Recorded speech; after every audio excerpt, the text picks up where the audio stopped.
마가복음 벌써 12번째가 됐고요. 오늘 11장 말씀을 나누도록 하겠습니다. 드디어 예수님께서 예루살렘으로 입성을 합니다. 예수님께서 예루살렘에 들어가셔서 드디어 이제 본인이 이 땅 가운데 오셨고 또 공생애를 시작하신 목적을 이루시는데, 예루살렘에 예수님께서 들어가시는 소식이 대단히 기쁜 소식이죠. 그래서 이 11장에도 1절부터 보면 많은 사람들이 나와서 그 예수님을 맞이합니다. 호산나를 외치고 또 종려나무를 흔들고 또 심지어는 자신의 겉옷을 벗어서 예수님이 들어오시는 길에다 깔고 그런 너무너무 기쁜 축제와 같은 그런 맞이를 합니다.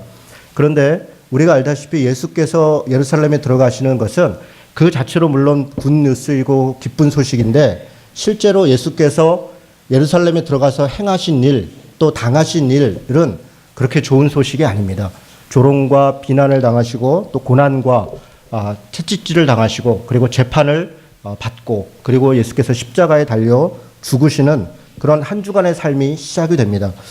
아이러니합니다. 복음은 기쁜 소식이고 선한 소식이고 모든 인류를 구원하는 소식인데, 그런데 정작 복음을 이루기 위해서 예루살렘에 입성하는 예수님의 그 길은 고난과 조롱과 아픔이 있는 그런 좋지 않은 소식이라는 것입니다. 복음이 그런 것입니다. 복음은 어떤 자들에게는 기쁜 소식이고 어떤 자들에게는 구원의 은혜이지만 어떤 사람들에게는 고난과 눈물의 길입니다. 여러분, 구원을 우리가 예수를 믿었다, 그래서 신앙생활을 시작했다, 그래서 우리가 복음 안에 구원받았다, 그래서 우리 삶이 이제 아주 기쁘고 감사한 일만 있을 것이다, 그렇지 않습니다.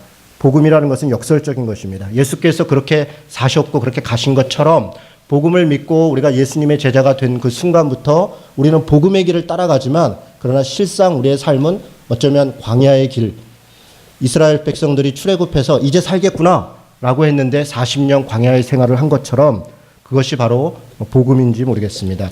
예수님께서 오늘 벳바게와 베다니에 이르러서 드디어 예루살렘으로 들어가시는데, 예수님이 들어가실 때 모습이 좀 특이합니다. 나귀 새끼를 타고 들어가십니다. 나귀를 타고 들어가는 모습은 그야말로 예수 그리스도가 누구신가를 극명하게 보여주는 장면입니다. 말을 타고 들어가는 것도 아니고, 그때 당시에 누구나 상업적으로 이용하고 교통으로 이용했던 낙타를 타고 들어가는 것도 아닙니다. 말을 타고 들어갔다고 하는 것은 군사로 들어갔다는 겁니다. 왕으로 들어갔다는 것입니다. 이집트로부터 말을 수입해서 그 말을 가지고 전쟁을 했고, 왕들은 당연히 가장 화려하고 가장 힘센 말을 타고 자신의 위엄을 나타냈습니다. 그리고 당시에 많은 사람들은 낙타를 타고 장사도 하고 또 교통수단으로 사용도 하고 그렇게 다니셨습니다. 그런데 예수께서 예루살렘으로 메시아로 드디어 입성을 하시는데, 그분이 들어가실 때 나귀 새끼를 타고 들어갑니다. 보기에도 위태위태한 것입니다. 다 큰 어른이 조그만 나귀 새끼를 타고 예루살렘으로 들어가는 장면은 어찌 보면 역설입니다. 그것이 예수 그리스도께서 가신 길이고 그게 메시아의 모습이다, 그렇게 이야기하는 것입니다. 예수께서 예루살렘에 들어가서 성전을 들이버 없습니다. 그리고 이야기합니다. 성전을 그동안 만민이 기도하는 집을 너희들이 강도의 소굴로 만들었다, 그렇게 이야기합니다. 당시에 종교 지도자들은 성전을 통해서 종교의 권위가 있다라고 생각했습니다. 자신이 무엇이다, 내가 대제사장이다, 내가 서기관이다, 내가 장로다, 내가 무엇이다, 그것이 자신들에게 있어서 권위라고 생각을 했습니다. 그리고 그 권위를 뒷받침하는 화려한 성전과 그리고 종교적 체제 속에서 그 자신의 신앙들을 나타내는 것이 당연하다고 생각했습니다. 그런데 정작 하나님의 아들이신, 아니 하나님이신 예수 그리스도는 그 예루살렘을 들어갈 때 나귀 새끼를 타고 그렇게 들어가는 것입니다. 오늘 이 11장 말씀은 몇 가지 이야기들이 겹쳐 있지만 결국 권위는 어디서 오는가? 하나님께서 주신 권위는 어디에서부터 누구로부터 오는가? 또 권위라는 것이 무엇인가에 대해서 이야기하고 있다 생각하고 그런 관점에서 이야기를 나누려고 합니다. 여러분, 11장에 보면 많은 사람들이 예수님이 들어오실 때 환호합니다. 호산나를 외칩니다. 종려가지를 흔듭니다. 수많은 사람들이 예수님을 맞이할 때 축제와 같은 집단적인 그런 광기 혹은 기쁨, 이런 것들이 막 표현됩니다. 집단적인 어떤 정신, 집단적인 운동이 막 일어납니다. 많은 사람들이 이야기했을 겁니다. 야, 예수께서 오신데 드디어 다윗의 자손, 다윗의 왕이 우리 땅에 오신데 우리는 드디어 해방될 수 있을 거야. 수많은 사람들을 불러 모으기 시작했고 그 많은 사람들은 예수님이 오시는 것을 환영했습니다. 집단적인 그런 외침들이 있었습니다. 그런데 이들이 나중에 어떻게 되는지 우리가 잘 알고 있습니다. 이들이야말로 바로 불과 일주일 만에 예수께서 십자가에 달릴 때 그 군중들이 되어서 예수를 십자가에 못 박아라, 예수를 십자가에 못 박아라 외쳤던 바로 그 사람들입니다. 여러분, 집단적으로 환영했고 집단적으로 그들을 예수를 맞이하면서 축제를 벌였던 사람들이 다시 또 집단적으로 예수를 죽이는데 가담하는 현실을 우리는 불과 몇 장 사이에 보게 되는 것입니다. 무엇이 문제입니까? 집단적인 의식과 정신은 개인의 신앙과 이해와 헌신을 담보하지 못한다는 것입니다. 여러분, 우리는 군중 안에 있고 무리 안에 있고 교회 안에 있으면 내가 신앙이 이 정도면 괜찮은가 보다, 내가 이 정도면 그래도 괜찮은 사람이지, 그렇게 이해할 수 있습니다. 그러나 그렇지 않습니다. 집단적으로 이야기되는 그런 신앙, 그런 모습은 그 자체로도 귀하고 물론 아름다운 것입니다. 그러나 더 중요한 것은 각각 개인이 정말 예수를 누구로 생각하고 있는가, 바로 그 지점입니다. 예수께서 예루살렘에 들어오시고 있습니다. 나귀 새끼를 타고 들어오시면서 자신이 누구이고 어떤 모습으로 살아가게 될 것인가를 사실 예고하고 있습니다. 그런데 많은 군중들은 그것을 바라보지 않습니다. 나귀 새끼를 바라보는 것이 아니라 예수께서 메시아로 오고 있다라고 하는 자기 확신, 자신들이 믿는 바를 표출하고 있는 것입니다. 여러분, 우리는 많은 경우에 집단적인 정신과 어떤 운동들이 우리의 신앙을 대체한다 생각할 수 있습니다. 교회도 마찬가지입니다. 교회가 어떤 교회다, 그래서 내가 어떤 신앙인이다, 그렇게 착각할 수 있습니다. 우리가 누누이 이야기하듯이, 우리 스스로도 고백하듯이 그렇지 않다는 것을 알고 있습니다. 여러분, 교회가 무엇입니까? 건물입니까? 아니죠. 그건 우리가 다 알고 있습니다. 그러면 그 다음 무엇입니까? 사람이라고 우리가 이야기합니다. 어떤 사람입니까? 많은 사람들이 우리 교회에 와서 이렇게 얘기합니다. 이 교회는, 더한공동체 교회는 이렇습니다, 저렇습니다 이야기합니다. 이 교회는, 저 교회는 이야기합니다. 1년이 되고 2년이 돼도 동일한 표현을 합니다. 제가 묻습니다. 그때 그 교회는 누구를 이야기하는 겁니까? 누가 교회입니까? 접니까? 목사를 두고 얘기하는 겁니까? 운영위원들을 두고 얘기하는 것입니까? 장로를 얘기하는 것입니까? 그렇다면 우리는 여전히 교회를 이해하지 못하는 것입니다. 교회는 무엇입니까? 우리들입니다. 우리가 이 교회에 와서 등록하고 직분자가 되고 하는 순간 우리가 교회가 된 것입니다. 이 교회가 아니라 우리가, 내가 부족하죠. 연약합니다. 그렇다면 누가 부족한 겁니까? 내가 부족한 것입니다. 우리가 부족한 것입니다. 집단적인 것들을 객관화시키고 나는 그렇지 않다, 이렇게 바라보는 것 어리석은 것입니다. 거꾸로 집단적인 것에서 표출되고 있는 어떤 평가들, 그것이 바로 나다라고 생각하는 것도 어리석은 것입니다. 집단적인 정신과 집단적인 운동이 우리 개인이 가지고 있는 신앙의 이해와 헌신과 혹은 개인의 영성을 담보하고 있지 않다는 것을 우리가 분명히 인식해야 됩니다. 여러분, 예수께서 11절에 보니까 베다니에 나가셨다 이렇게 되어 있습니다. 예수님은 많은 환호를 받으면서 예루살렘에 입성했습니다. 그러면 이제 뭔가 대단한 일이 벌어질 것 같은데 예수께서 그냥 이렇게 다니시면서 소위를 합니다. 여러분, 많은 사람들이 쫓아서 그를 환영했고 예수가 도대체 무슨 일을 할까 다들 집중하고 있지 않았겠습니까? 그런데 11절에 보니까 예수께서 예루살렘에 이르러 성전에 들어가서 모든 것을 둘러보시고 때가 이미 저물매 12제자를 데리시고 베다니로 나가시니라. 그냥 쑥 둘러보시고 뭔 일 있나 이렇게 보고 많은 사람들이 다 집중하고 있는데 자기 할 일을 그냥 했다더라. 그런 이야기입니다. 여러분, 예수님은 예루살렘에 들어와서 주무실 일 있으면 거기서 주무시면 되지 왜 베다니로 나갔을까요? 여러분, 베다니라고 하는 말은 슬픔의 땅이라는 말이에요. 그 땅 이름 자체가 슬픔의 땅입니다. 왜 이 땅이 슬픔의 땅입니까? 이 땅은 예루살렘에 있는 맞은편에 있는 골짜기를 사이에 둔 감람산이라고 하는 중턱에 있는 그런 마을입니다.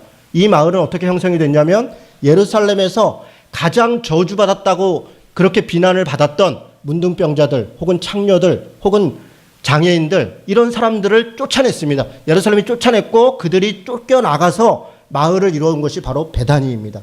그런데 바로 그곳 베다니에 예수께서 가서 주무십니다. 왜 여기서 주무십니까? 두 가지 이유가 있겠습니다. 첫째는 돈이 없기 때문에 그렇습니다.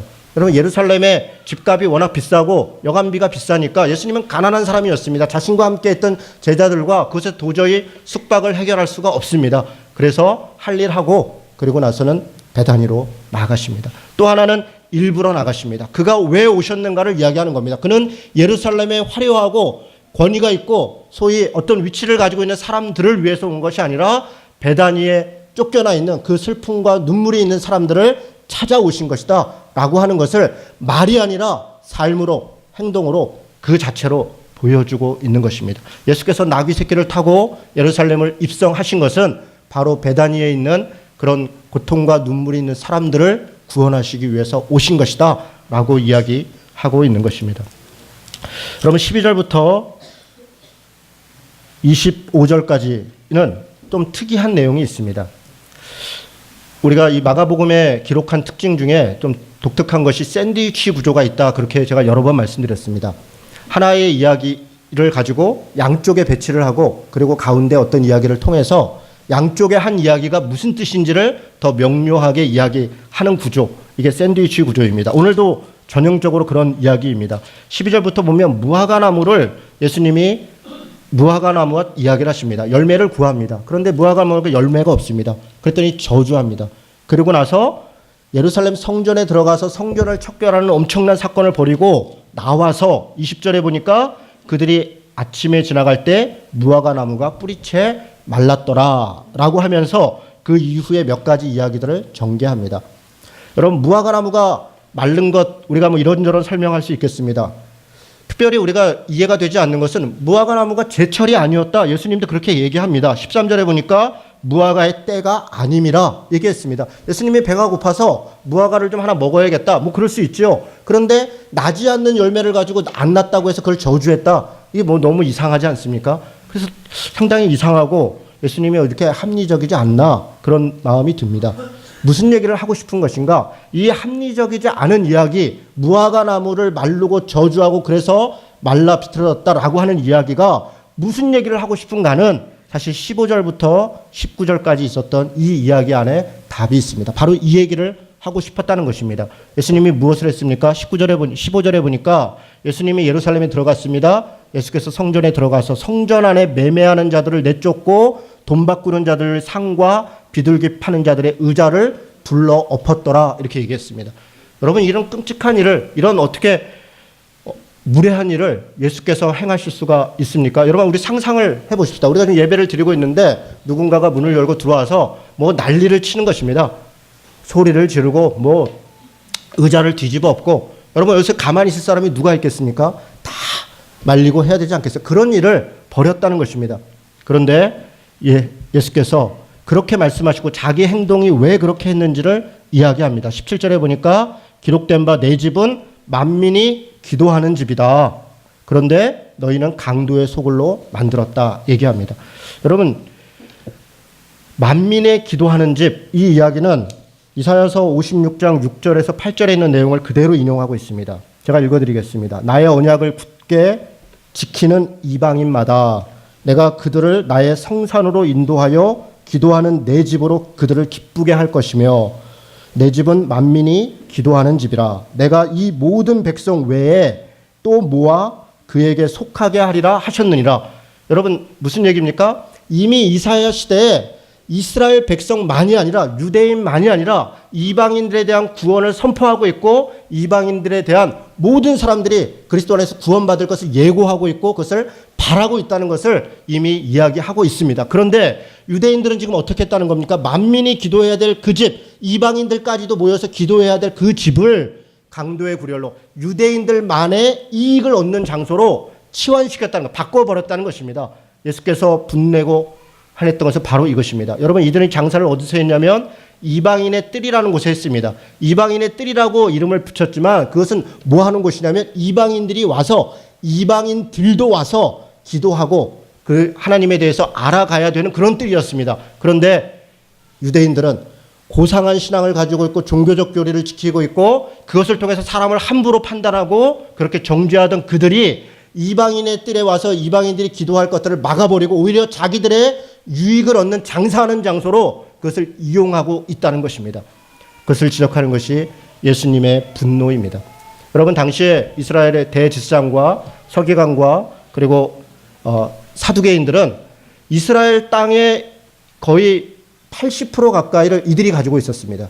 그리고 이스라엘 백성들은 80~90%는 다 소장농들이었습니다. 종교 지도자이면서 정치적인 지도자이면서 동시에 부자들이었습니다. 땅의 지주들이었습니다. 그리고 많은 백성들을 다 소장농화해서 그들을 통해서 국가세를 받고 종교세도 받고 또 심지어는 땅의 소작까지도 받는 그렇게 엄청난 부자들과 모든 권력을 다 가지고 있었습니다. 그럼에도 불구하고 그것도 모자라서 이들이 어떻게 했냐면 감람산 중턱에다가 제사를 드릴 짐승들을 또 따로 키웠습니다. 이들이. 그리고 자기의 친인척들을 통해서 이방인의 뜰에서 전국에 전 세계에 흩어져 있던 이스라엘 사람들이 와서 제사를 드리기 위해서 동물을 살 때 자기들의 특혜를 가지고 장사를 했던 것입니다. 여러분, 소작의 것들을 갖고 국세를 보내는 것을 중간에서 또 착취하고 또 종교세를 받고 그것도 모자라서 제사 지내기 위해서 제사 지내는 그 짐승까지도 자신들이 팔아서 자신들이 길러서 그것을 팔아서 이득을 취하는 이런 아주 독점적이고 특별한 몇 명의 계층들을 위한 이런 식의 삶들을 살았던 것입니다. 예수님께서 이들을 분노하는 것은 당연합니다. 이것을 보고도 분노하지 않는다면 그건 예수님이 아니신 것입니다. 하나님께서 냄새난다. 이 성전에 가지고 있는 모든 그런 불의한 것들에 대해서 분노하고 있는 것입니다. 그리고 그들을 내어 쫓고 그들에게 뒤집어 엎습니다. 그렇다면 무화과 나무는 무슨 얘기를 하는 것입니까? 무화과 나무에 당연히 열매를 구했는데 열매가 없어서 말라버렸다는 것은 무화과 전체를 이야기한 것이 아닙니다. 일종의 비유입니다. 성전을 중심으로 해서 하나님을 섬기고 그것을 통해서 백성들을 섬기고 그것을 통해서 온전한 신앙적 열매를 맺으라고 그렇게 사람을 보냈고 그렇게 하나님께서 맡겨주신 직위를 가지고 있는 자들이 실제로는 열매를 맺기는커녕 하나님께서 맺은 열매조차도 자신들이 착취하고 그렇게 하고 있는 이 현실을 이것을 지금 강하게 비판하고 저주하고 있는 것입니다. 실제로 예루살렘 성전 AD 70년에 전쟁으로 인해서 완전히 멸망합니다. 돌 위에 돌 하나 남지 않고 그렇게 사라져 버립니다. 여러분, 우리는 성전 안에 있으면 어떤 자리에 있으면 그것 자체가 권위이다. 하나님께서 이미 나에게 그것을 담보하고 있다. 확증하고 있다. 착각합니다. 그러나 많이 받은 자에게는 많이 구하는 것입니다. 지금 대제사장과 서기관들과 장로들과 이런 자들에게 하나님께서 그들을 그 자리에 세우시고 그들을 그 자리에 일하게 하신 분이 마땅한 열매를 요구하고 있는 것입니다. 그런데 그들은 하나님께 무엇을 드릴까를 생각하는 것이 아니라 자신들의 이익을 위해서 오히려 하나님의 백성들을 착취하고 있다는 것입니다. 여러분, 27절부터는 이들이 예수님과 논쟁을 합니다. 예수님이 다시 예루살렘 성전에 들어왔습니다. 그랬더니 대제사장과 서기관과 장로들이 예수님 앞에 나옵니다. 예수님은 백성들과 함께 성전 안에서 이런저런 공부를 하고 있습니다. 그리고 물어봅니다. 28절에 보니까 이렇게 되어 있습니다. 27절에 보니까 그들이 다시 예루살렘에 들어가니라. 예수께서 성전에 거니실 때에 대제사장들과 서기관들과 장로들이 나와 이르되 무슨 권위로 이런 일을 하느냐? 누가 이런 일을 할 권위를 주었느냐? 묻습니다. 여러분, 이것을 묻는 대제사장들은 권위를 어떻게 생각하는 겁니까? 지금 예수님은 저 아래 성전 마당에 있고 대제사장과 서기관과 장로들은 성전 위에 있는 것입니다. 그리고 그들은 자신의 신분을 드러내는 옷을 다 입고 있습니다. 대제사장복을 입고 있고 서기관복을 입고 장로의 복을 입고 있습니다. 그리고 예수님한테 물어봅니까? 당신이 무슨 권위로 무슨 권세로 이런 일을 했습니까? 그렇게 물어보는 대제사장과 서기관들은 뭐라고 생각하냐면 권위는 위치에 있다고 생각하는 거예요. 내가 대제사장이다. 내가 서기관이다. 이 사람은 장로다. 근데 너는 뭐냐는 겁니다. 너는 뭐냐? 네가 뭔데 지금 이런 일을 했느냐? 물어보는 것입니다. 여러분, 이들 안에는 위치가, 포지션이, 곧 직분이, 곧 권위다. 그런 생각이 가득 차 있는 것입니다. 예수님이 대답합니다. 바로 여기서 왔다 저기서 왔다 얘기하지 않습니다. 뭐라고 얘기합니까? 나도 한 가지 묻겠습니다. 나도 물어보겠습니다. 그러면서 뭐라고 얘기를 하냐면 세례 요한이 무슨 권세로 저런 일을 했습니까? 그렇게 묻습니다. 여러분, 이것은 역설입니다.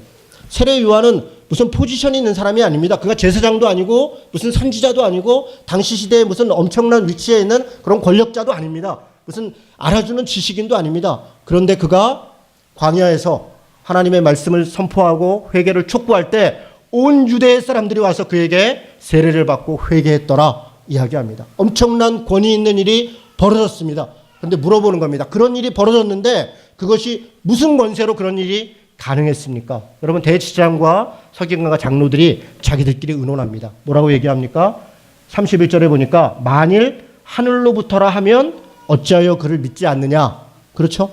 그렇게 반문할 것이고, 뭐 사람들로부터 와서 그러니까 자기 잘난 맛에 그러는 거 아니냐, 그게 무슨 권위냐, 그렇게 이야기를 하면 모든 사람이 요한을 참 선지자로 여김으로 그들이 백성을 두려워하는지라, 이렇게 얘기합니다. 그리고 그들의 대답은 뭡니까? 잘 모르겠습니다. 얘기합니다. 여러분, 청문회만 하면 나오는 대답인 거죠. 잘 모르겠다, 기억나지 않는다. 그 똑똑한 사람들이 자신들이 질문해놓고 자기들에게 다시 질문하면 잘 모르겠다, 기억나지 않는다 이야기하는 것입니다. 여러분, 예수님도 나도 대답할 수 없다 이야기합니다. 이때 예수님이 세례 요한을 얘기하는 것은 권위가 어디로부터 온다는 것입니까? 권위는 결국 하나님으로부터 온다. 그가 행한 일, 그가 지금 하고 있는 역사, 그것이 하나님으로부터 온 권위의 증거이다. 그것이 열매이다 이야기하는 것입니다. 여러분, 지금 예수께서 예루살렘에 들어오실 때부터 성전 안에서 이 대제사장들과 논쟁할 때까지 뭘 얘기하고 있습니까? 예수님은 권위는 나귀 새끼를 타고 허름한 옷을 입고 비록 베다니에서 잠을 잘다 할지라도 하나님으로부터 온다는 것입니다. 하나님께서 무엇을 하기를 원하셨고 하나님이 무엇을 행하고 있는가, 그것이 하나님으로부터 온 권위다, 그렇게 이야기하는 것입니다. 그런데 처음부터 끝까지 백성들과 대제사장들과 바리새인들은 권위는 어떤 자리로부터 온다는 것입니다. 어떤 군중으로부터 온다는 것입니다. 어떤 조직으로부터 온다는 것입니다. 지금 그 얘기를 하고 있는 것입니다. 여러분, 우리가 이 집단적인 그리고 전체적인 그런 곳에서 우리의 신앙을 위탁해놓고 만족하고 있다면 우리는 예수께서 우리에게 정말 가르쳐주고 싶은 신앙의 본질을 놓치게 되는 것입니다. 권위는 어디서 옵니까? 하나님으로부터 오는 것입니다. 자리로부터 오는 것이 아닙니다. 다만 우리는 우리의 각자에게 주어진 직분, 그 자리에 대해서 최선을 다할 뿐인 것입니다. 우리가 그것을 했다고 해서, 그것을 잘했다고 해서 그 권위가 우리로부터 나와 있고 그 자체로 권위가 있는 것이 아닙니다. 그 모든 권위는 여전히 하나님만이 영광을 받아야 되는 것이고, 우리가 마땅히 해야 되는 것은 무익한 자이다. 우리에게 주어져 있는 직분에 최선을 다하고, 혹시 우리가 게으른 자가 되거나 혹은 무능한 자가 되거나 지혜 없는 자가 돼서 하나님께서 맡겨주신 직분을 잘 감당하지 못할까, 오히려 그것을 두려워하면서 하나님께 지혜를 구하면서 능력을 구하면서 그렇게 행해야 되는 그런 존재인 것이 바로 우리들이라는 것입니다. 저는 목사들이 모여서 좋은 차를 타야 된다, 그것이 목사의 권위다, 교회가 커야 된다, 그것이 목사의 권위다 라고 이야기하는 것을 정말 많이 듣습니다. 한 번은 한 목사님이 구월동에 있을 때 저를 찾아오셨습니다. 그분이 북한에서 탈출한 그 북한 탈출 주민들의 아이들을 돕고 싶다는 겁니다. 그래서 아이들을 돕기 위한 학교를 하나 만들고 싶다. 그래서 그걸 돕고 싶다 얘기를 하십니다. 굉장히 좋은 일이죠. 좋은 생각입니다. 그런데 그분이 딱 문을 열고 딱 들어오는 순간, 우리 사람이 들어오면 이렇게 위아래로 스캔이 되지 않습니까? 머리부터 발끝까지 그야말로 명품. 그분들이 얘기할 때 명품, 제가 표현할 때는 사치품으로 그냥 다 도배를 한 거예요. 차를 뭘 타고 왔냐면 아우디를 타고 왔습니다. 한 달에 보험료로만 500만 원을 쓴다 그럽니다. 그게 뭐 사실인지 아닌지 제가 뭐 믿어지지가 않더라고요. 우리는 한 달 전체 생활비도 안 되는 상황인데, 근데 뭐 사실인 것 같아요. 뭐 태어날 때부터 부잣집에 태어났습니다. 또 실력도 있는 분입니다. 태권도 관장으로 태권도장을 몇 개를 하고, 미술도 잘해서 미술 학원도 또 굉장히 잘 돼서 돈이 굉장히 많은 분이시죠. 그런 분이 아이들을 위한 그런 걸 하겠다. 굉장히 좋은 일이죠. 그런 분이 나를 위해 살겠다가 아니라 다른 아이들을 돕는 그런 학교를 만들겠다. 그래서 그런 법인과 학교를 만드는데 어떻게 하면 좋겠냐 상의를 하러 온 겁니다. 그래서 저를 어떻게 알고 왔냐, 누가 저를 소개를 했대요. 그래서 제가 만나서 그분한테 이렇게 얘기했습니다. 돈을 내고 후원하는 일을 하고 싶습니까? 아니면 아이들과 같이 직접 가르치면서 봉사하는 일을 하고 싶습니까? 그랬더니 아이들과 직접 만나서 가르치는 봉사하는 일을 하고 싶대요. 그래서 제가 그러면 차 팔고 옷 다 싹 갈아입고 완전히 다 바꾸셔야 됩니다. 그래서 예? 그러더라고요. 이 복장 이런 걸 가지고 그 아이들과 만나면 아이들과 눈높이가 맞겠냐고. 예수님이 나귀 새끼를 타고 들어가셨는데 나귀를 타고 그 아이들 눈높이에 맞게 가서 살아야 되지 않겠냐고. 그랬더니 이분이 근심을 하는 겁니다. 그래서 제가 볼 때 목사님은 돈을 내는 일을 하고 좋은 사람들을 잘할 수 있도록 정말 후원하는 일을 하셔야지 그 삶을 포기하지 못합니다. 그랬더니 포기를 못하겠대요. 자기는 그렇게 살아왔기 때문에. 그래서 뭐 몇 마디 하다가 법인을 잘하고 그런 일을 하는 분을 제가 또 소개를 시켜줬어요. 보내고 그 형님한테 전화를 했습니다. 목사님 아무개 분 보낼 테니까 정신 바짝 차리게 좀 해서 보내라고. 뭐 여전히 그분은 지금도 그렇게 살고 있습니다. 그리고 그 학교는 세워지지 않았죠. 여러분 물론 좋은 일 할 수 있고 교회가 이런저런 좋은 일을 한다고 얘기할 수 있습니다. 그러나 예수께서 나귀를 타고 갔다는 것을 우리가 잃어버려서는 안 됩니다. 예수께서 말을 타고 가서 말 타고 가면 좋은 일 못하냐? 할 수 있죠. 그러나 예수께서 그렇게 사신 것이 아닌 것입니다. 목사로 산다는 것, 또 신자로 산다는 것은 자기 삶의 모든 것이 내 것이 아니라 하나님의 것이다라고 고백하는 것입니다. 제가 한 사람만 더 소개하겠습니다. 제가 아는 분 중에 정말 부자들이 많으신데요. 제가 어쩌다 보니까 부자들을 참 많이 알고 지냅니다. 한 분이 연봉이 한 2억 정도 되는 그런 분입니다. 외국계 회사의 국내 사장이었습니다. 어느 날 그분이 나중에 이제 장로가 되셨는데 그 장로님 내외랑 제 아내랑 같이 만났습니다. 근데 제가 그날 참 이렇게 깜짝 놀랐습니다. 충격을 받았어요. 그 사모님이 하시는 얘기가 뭐 이런저런 이제 얘기를 하다가 그때 당시에 한 10몇 년 전입니다. 당시 우리나라의 4인 가족 평균 생활비가 248만 원. 제가 잊혀지지도 않습니다. 248만 원이랍니다. 그런데 본인이 그 사모님이 뭐라고 얘기냐면 우리는 248만 원만 우리가 사용합니다. 이렇게. 연봉이 얘가 2억이라고 말씀드렸습니다. 나머지는 다 후원을 합니다. 당시에 유진벨 재단이라고 북한 결핵 돕게 하는 곳이 있는데 거기에 가장 많이 후원을 하고 여기저기 지원을 합니다. 그게 사실인가? 사실입니다. 그분들은 지금도 그렇게 살고 있습니다. 그분이 이렇게 얘기하더라고요. 내 생활비에 필요한 것만큼만 내 돈입니다. 이렇게 얘기를 합니다. 나머지는 하나님의 것입니다. 하나님이 내게 맡긴 겁니다. 그래서 저는 그것을 하나님이 원하시는 일이 무엇인가를 분별하고 거기에 사용하려고 애씁니다. 그분이 이렇게 얘기하는 거예요. 아이들이 그때 어렸어요.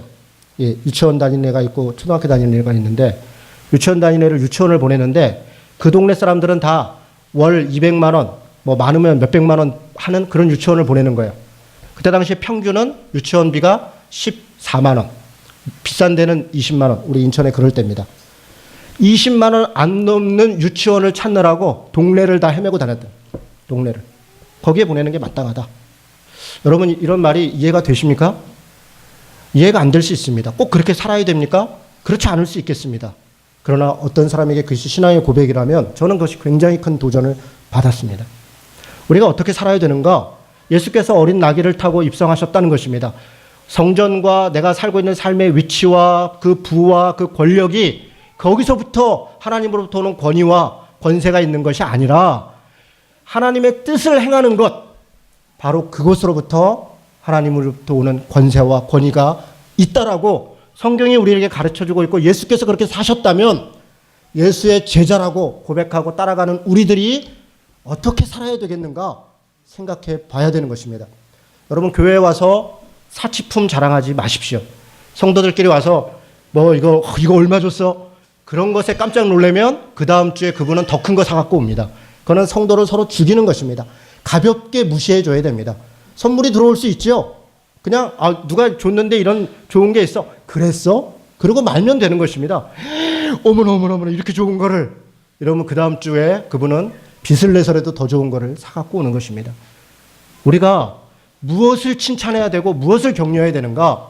그리스도인으로서 우리가 어떻게 살았고 어떻게 살려 그러다가 낙심했고 그것을 위로하고 그것을 격려하고 그것이 서로 나누어지는 것, 그게 교회입니다. 교회에 와서 정치적 이념이 나누어지는 것도 아니고 경제적인 어떤 부를 자랑하는 것도 아닙니다. 교회는 어떻게 누가 예수 그리스도를 더 따라 살고 있는가, 그것을 나누는 것이고 그것이 격려되는 것입니다. 여러분, 나귀를 타고 다니십시다. 부끄럽습니까? 부끄럽지 않습니다. 예수께서 나귀 새끼를 탄 것입니다. 말도 낙타도 타지 않았다면 그렇게 탈 수 있습니다. 한 가지만 더 예를 들고 마치겠습니다. 아까 얘기했던 그 집사님이 당신 집사셨는데 저한테 전화가 왔습니다. 제가 그때는 기훈실에 간사를 하고 있을 때인데, 이 간사, 내가 고민이 있어. 왜요? 교회를 가야 되는데, 제가 그때 추천한 교회를 그분이 이제 출석하게 됐습니다. 카나다에서 이제 들어와서 제가 어떤 교회를 추천했고 그 교회에 이제 나가게 됐는데, 교회를 가야 되는데 자기가 이제 이 회사 관용차가 뭐냐면 그때 BMW 뭐 560인가 내가 남봐도 잘 모르겠네요. 하여간 저도 봤는데 무슨 탱크 같아, 차가.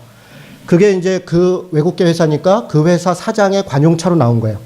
근데 자기 집에도 차가 있는데 그거는 이제 뭐 무슨 일 때문에 하여간 뭐 못하게 됐나 봐요. 그러면서 이걸 타고 교회를 가야 되는데 가도 될까? 그게 걱정인 거예요. 그래서 내가, 이분이 원래는 손봉호 장로의 제자시거든요. 제가 누가 손봉호 장로 제자 아니랄까 봐 참 걱정도. 아니, 회사에서 나온 차를 왜 안 타시냐고. 타면 되지. 그럴까?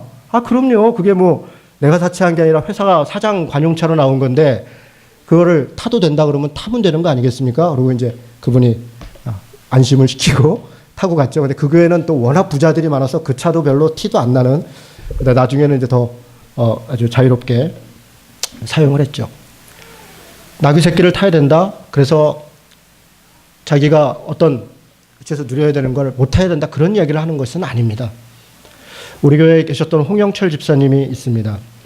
홍영철 집사는 뭐 아시는 분은 알 겁니다. 꽤 부자입니다. 제가 개인적인 일이니까 자세히 얘기하지 않겠습니다. 이분이 어느 날 제네시스를 차를 사갖고 오신 거예요. 근데 뭐 제가 늘 이런 식으로 설교하고 그러니까 조금 민망하셨는지 차를 이렇게 어디다 이렇게 두고 오셨더라고요. 차 산 날. 그래가지고 뭐 그런가 보다 그러는데 또 어찌 또 같이 가게 된 거예요. 원래는 그랜저를 탔었는데 제네시스로 바꾸게 된 겁니다. 그래서 집사님 차 바꾸셨네? 그러니까 그랬다고 그러는데 뭐 쭈삣쭈삣 하는 거예요. 근데 이야기를 나눠보면 이분은 사실은 뭐 외제차를 타도 몇 개를 탈 수 있는 부자입니다. 그런데 자기가 거래처를 만나고 뭐 이러면 이게 쉽지가 않은 거예요. 그래서 자기 딴에는 최대한 절제하고 검소하게 하고 그러면서도 어쨌든 하려고 한 게 그랜저를 탔던 겁니다. 그런데 뭐 사고가 나서 차가 폐차가 됐어요. 그러면서 이번에 제네시스로 바꿨다. 그분은 최선을 다한 것입니다. 잘하셨다고. 전 자랑스럽게 생각했습니다. 자랑스럽게 생각했어요. 그분의 상황에서, 물론 제가 알기로는 그분은 가장 많은 나눔을 하는 분입니다. 한 번은 우리 청년들 중에 취업을 잘 못 준비하는데 어려운 친구들이 덜어 있어요. 지금도 있습니다. 그래서 제가 하도 안타까워서 전화를 했어요. 집사님, 그 매장에 그분의 아디다스 매장을 이렇게 여러 개 했었습니다. 우리 청년 누구 아무개 아르바이트 좀 시켜달라고. 제가 그런 부탁을 진짜 애지간해서 안 합니다. 아마 저한테 그런 전화 받으신 우리 교인들은 아무도 없을 거예요. 근데 우리 청년이 너무 어려웠고 그래서 그냥 한번 부탁해. 어차피 알바니까 잠시. 근데 그분이 뜻밖의 얘기를 하는 거예요. 목사님, 너무 죄송한데 그 친구 도와주기가 어렵습니다. 차라리 자기가 이렇게 생활비를 좀 돕겠습니다. 이렇게 얘기를 하시는 거예요. 왜요? 그러니까 이분이 아디다스 매장을 10개를 가지고 있는데 당시에 처음에 자기가 아디다스 매장을 할 때 직원을 채용을 한 거예요. 근데 이 대체로 그런 매장은 알바생을 쓰는 겁니다. 대학생이든 청년이든. 근데 정직원으로 뽑은 거예요. 정직원으로 뽑아서 4대 보험 다 되고 이 친구가 나이가 먹은 거야. 근데 매장에서 일을 맡기기가 어렵잖아요. 그러니까 직원이 그 나이에 맞는 일을 하기 위해서 또 매장을 하게 된 거예요. 그런 식으로 직원이 한 50몇 명 있었는데 단 한 명도 비정규직이 없습니다. 그 아디다스 매장 10개를 하는데 다 정직원인 거예요. 그래서 그것 때문에 직원들이 의논해서 회사를 만들고 또 거기에 살고. 그래서 자기네는 아르바이트생이 없기 때문에 그 친구를 쓸 수가 없다. 이렇게 얘기하는 거예요. 제가 감동을 받았습니다.